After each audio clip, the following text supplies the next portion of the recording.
All right, welcome one and all to the Off the Rails Sports Podcast.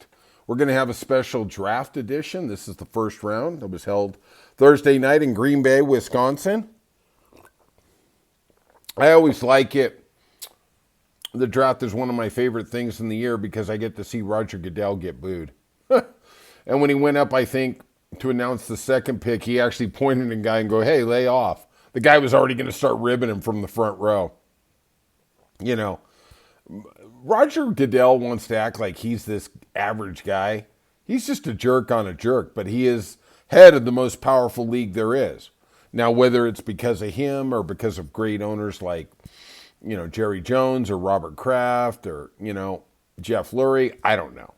I don't really know what it is, but, it is obviously the most successful sports league in America. He's the head of it, so he's going to get the derision. I personally think, Adam Silver is the best commissioner of all of sports, but, we're digressing, John. Let's talk about the draft, what we have going on. First pick was to the Tennessee Titans, Cam Ward. In the NFL, if you don't have a quarterback, you got nothing. I don't care how good your team is. The Giants have a pretty solid roster. They just don't have a quarterback. It's just the age-old lament. They went with Cam Ward. We'll see. I saw Louis Riddick on ESPN on the Mothership talking about, I'm going to compare him to Patrick Mahomes. Oh, brother. Yeah, that's, maybe we ought to just try and compare him to C.J. Stroud. Let's start out with that, right? All right, the second pick was the first big trade of the night. Jacksonville traded up from 5 to 2 to get Travis Hunter, the generational talent out of Colorado. I thought they gave up quite a bit. They gave up the 5th pick, a 2nd pick, the first-round pick next year.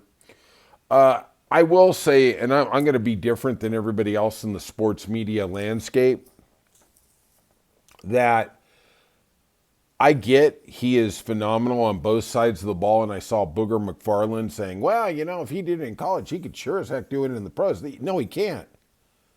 You're not playing Texas Tech. You're not playing Colorado State against guys you're vastly superior against. Yeah, you can play that game all you want. NFL, that don't go down. You've got the elite of the elite. Sure, I'm not going to argue Carolina's players aren't quite as good as Philadelphia's. Sure, absolutely. But they're a hell of a lot better than Georgia, and they're a hell of a lot better than Alabama. Good luck. Good luck. To me, he's a real great talent. But if you watch the modern NFL, it is so bloody specialized. Like when the offense comes off the field, what do? They go straight for the iPads. The coach is there. He's telling them where to make a break, who to throw the ball to. What, that guy's going to run out on defense? He's not going to get constantly educated during the game? I don't know.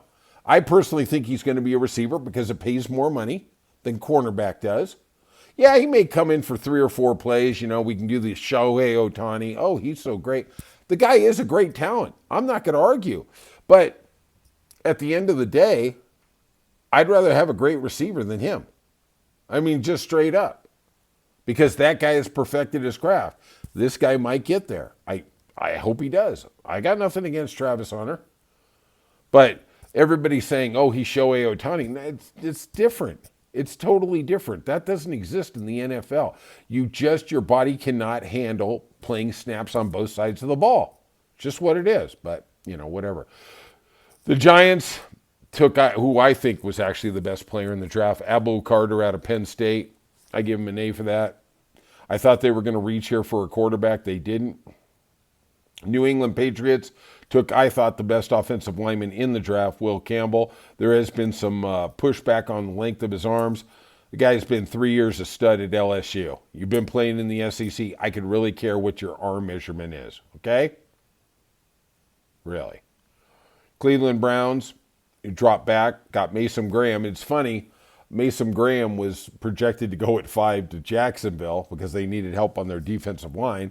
Seems like Cleveland sees that too. Him and Myles Garrett should be a really formidable front two. I didn't understand the next pick, but Pete Carroll, the new coach at Vegas, does love running backs. He had Penny in Seattle. He's always had a history with him. They took Ashton Gentry of Boise State. I just thought it was way too high of a reach for a running back, but you look over there and you see Saquon, a running back can do it. But that's a running back who comes to an already established team. The Raiders are a dumpster fire. Jets offensive tackle Armand Babu from Missouri. I think I saw a stat in his last 500 snaps, he only allowed one sack. That's pretty impressive, especially in the SEC. Carolina took the best receiver, wide receiver McMillan out of Arizona. They need some help there. I really still want to believe Bryce Young can somehow make a comeback. You better start doing it with a receiver and offensive line. We'll see what they do in round 2. New Orleans Saints, you want to talk about the dumpster fire. Oh, my God, right? They took a lot of people grade him as the best offensive lineman, Kelvin Banks of Texas. He has all the tools that they're looking for in terms of athleticism and size. We shall see. They just needed something on the offensive side of the ball. Bears took a tight end, Colston Loveland of Michigan. I will tell you something that really amazed me. We saw Michigan disappoint this year. They got blown out by Texas. They had the highlight beating Ohio State. But, man, there was a lot of talent on that team. A lot of talent. You're going to see it with just the way they drafted. I mean, who got drafted? This is already, we're at pick 10. They already have their second guy picked. All right? San Francisco 49ers took edge rusher Mikael Williams out of Georgia. All right. I got to believe in him. I want to believe Lynch knows what he's doing as long as he's not picking Trey Lance again. The Cowboys fall back into their old habits of taking offensive linemen. Offensive guard Tyler Booker of Alabama. Yeah, I mean, I thought it was a little reach for him. He's a good player. He's in a big program, but I thought it was a reach. The Dolphins took defensive tackle Kenneth Grant. Not really happy with it. Third Michigan pick. I didn't see anybody talking about that on the draft analyst. But he is a big athletic nose tackle, that is for sure. We shall see. Colts took tight end Tyler Warren of Penn State. Thought it was a little reach. I thought they could have used something more on the defensive side of the ball or on the offensive line. You got to help your quarterback if you're going to believe in him at some point. 15, the Atlanta Falcons took Jalon Walker of Georgia, linebacker. Yeah, real solid player coming out of a solid program. You're gonna have a guy who's going to be on the field for at least 6-7 years. I mean, the guy is just solid. Arizona Cardinals at 16 took defensive tackle Walter Nolan of Ole Miss.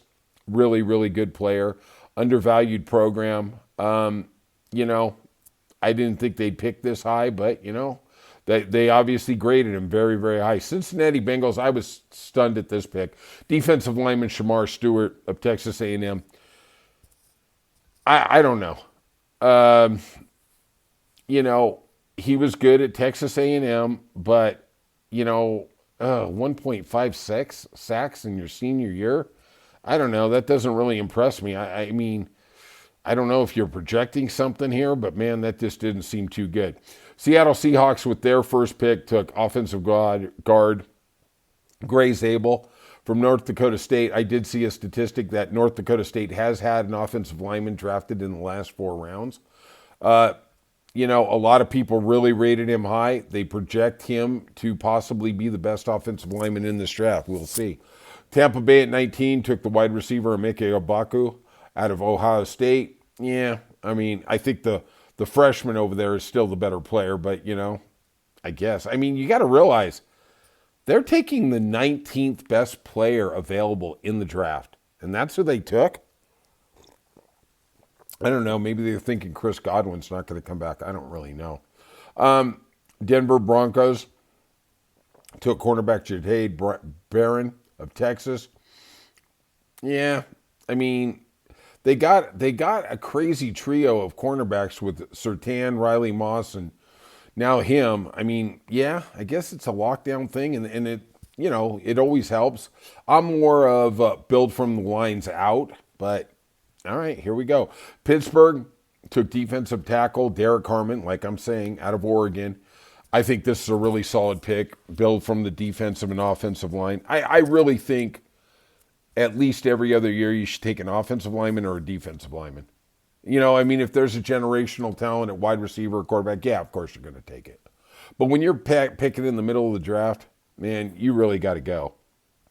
Los Angeles Chargers talking about running backs. Now, see, this is where I think you ought to take a running back. From North Carolina, Omarion Hampton. At the end of the day, I trust Jim Harbaugh. I thought this was a little high. I projected this guy to go in the third round, but Jim Harbaugh, believe me, he's forgotten more than I'll ever know. This was kind of a surprise to me. The Packers took wide receiver Matthew Golden of Texas, who was actually the fastest guy at the combine. I thought Green Bay usually doesn't take wide receivers like this, but we'll see. Maybe they wanted the speed. They're more of a ball handling receiver thing. They're not really for the burner speed. I think that's mostly because of where they play outdoors and in the winter. The speed doesn't transfer as much. But, Brian Gutekunst he's got a pretty impressive track record, that's to say the least. One of my favorite picks was Minnesota taking guard Donovan Jackson of Ohio State. When the other gentleman on the offensive line, the left tackle, blew out his knee early in the season, this gentleman just stood over there.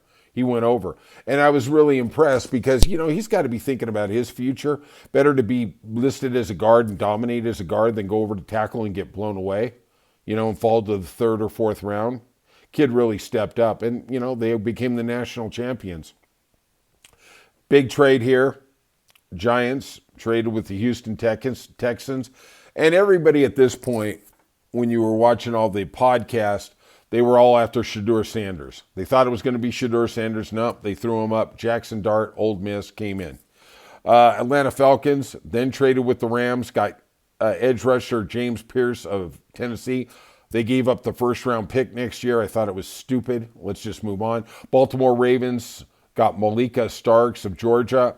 Look, when Baltimore picks a defensive back, usually it works out pretty damn well. Say hi to Kyle Hamilton back there.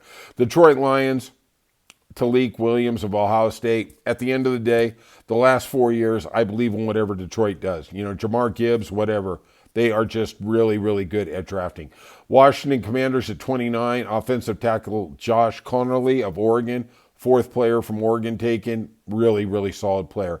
We got Buffalo Bills picked somebody, cornerback, Maxwell Harrison out of Kentucky. I didn't even know they had a team anymore. I thought this was an overreach. Philadelphia took Jahad Campbell, linebacker from Alabama. At the end of the day, like I said before, with Detroit, I believe in Philadelphia and whoever they take. And finally, Kansas City rounded out the first round by taking offensive tackle Josh Simmons. Duh. That's the guy who hurt his knee. That's the guy they need to protect, Patrick Mahomes. All right. If you could, hit like and subscribe. Leave your comments on what you thought about the draft, and we'll see you soon.